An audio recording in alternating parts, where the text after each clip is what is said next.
ঠান্ডা, একবার গরম, এই করে মানুষের মানে শরীর খারাপ হয়ে যাচ্ছে। আমার ছেলের শরীরটা তো খারাপ হয়েছে, মানে ঠাকুর ঠাকুর করে না আমি সুস্থ থাকি।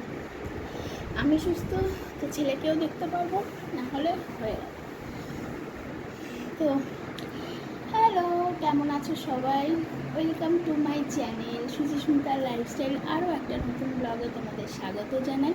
দেখো, রোজই ব্লগ দেওয়ার চেষ্টা করছি আমি। এবার আমি তো আগেও বলেছি যে আমি ক্যামেরাম্যান, আমি সব কিছু করি, তো চেষ্টাও করছি যেমন দেখাতে পারবো সেটুকুই। বেশি এক্সপেকটেশন আমার কাছে রেখো না, আশা রেখো না যে আমি বহুত ভালো কিছু করব।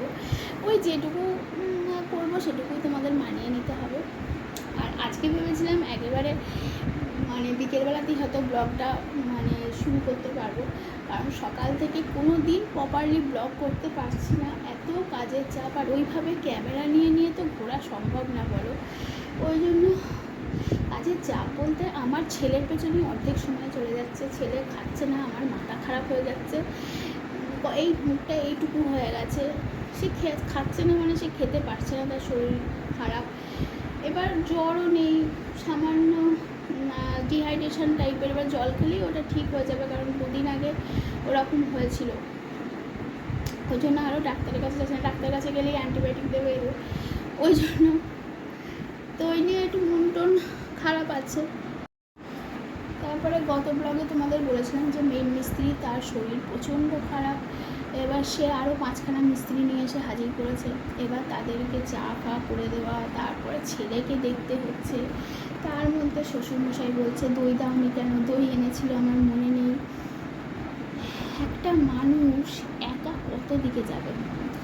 আর আমার ছেলে ভীষণ দুরন্তটা আগেও ও ছিল, ওটা নিয়ে প্রবলেম না, বাট ও ওই মিস্ত্রিগুলোর সাথে গিয়ে বসে আছে। তারা খৈনি খাচ্ছে, বিড়ি খাচ্ছে, সেটা তাদের ব্যক্তিগত ব্যাপার। আমার ছেলে ওখানে বসে আছে, কিছুতেই আমি টেনে আনতে পারছি না। এবার রান্না, আমার তো ছেলের পেছনে বসে থাকলে চলবে না, আমার তো টুকটাক কাজও আছে। স্কিন কেয়ার কালকেও করতে পারিনি, আজকেও করতে পারিনি। নিজের জন্য কোনো সময় বের করতে পারছি না আমি। সংসারের কাজ তো আছেই, রান্নার না পিসি আছে, বাদ দাও। যেমন পারবো তেমন ব্লগ দেখাবো। আর এখন কি হচ্ছে, মানে যে হাজব্যান্ড, মানে ব্যানার্জি বাবন, সে তো বলবে যে যে মিস্ত্রিটা অসুস্থ ও খাবে, ভাত খাবে সকালবেলা। মিস্ত্রিও বলেনি, আর আমাকেও আমার হাজব্যান্ড বলেনি। এবার আমাদের পরিমাণ মতো ভাত হয়, সেই ভাত তাকে দিয়ে দিয়েছি। ভাত আর ছিল না, নিজের জন্য কে ভাত বানায়? তাই জন্য অগত্যা এই দেখো ম্যাগি নিয়ে বসেছি। এই ম্যাগিটা না খুব ঝাল, মানে আমার হাজব্যান্ড কিনে এনেছিল, বুঝতে পারিনি, ও তো খেতেই পারছে না।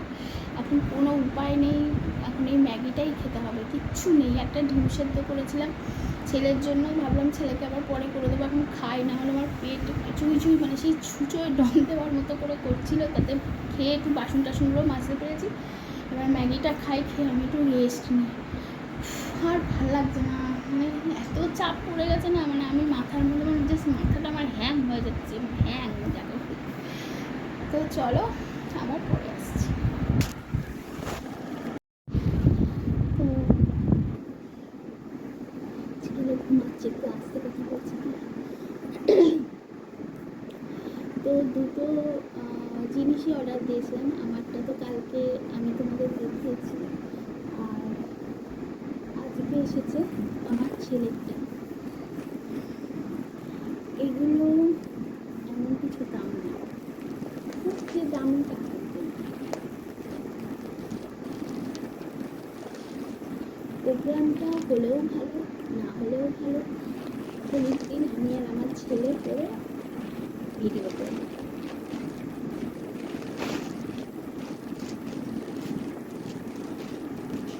তারপর রেখে দেবো, আবার সামনের বছর করবো। ছেলের হবে কি নেই জানি না, আমার হবে।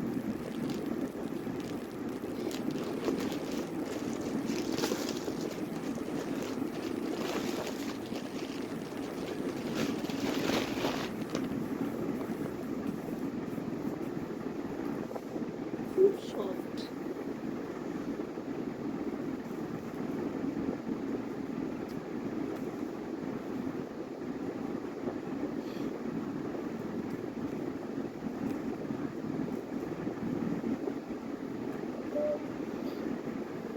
দামে।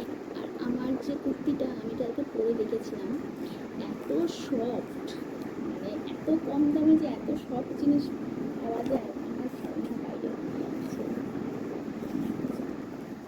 ছেলে ছেলে উঠে দেখলে খুশি হয়ে যাবে।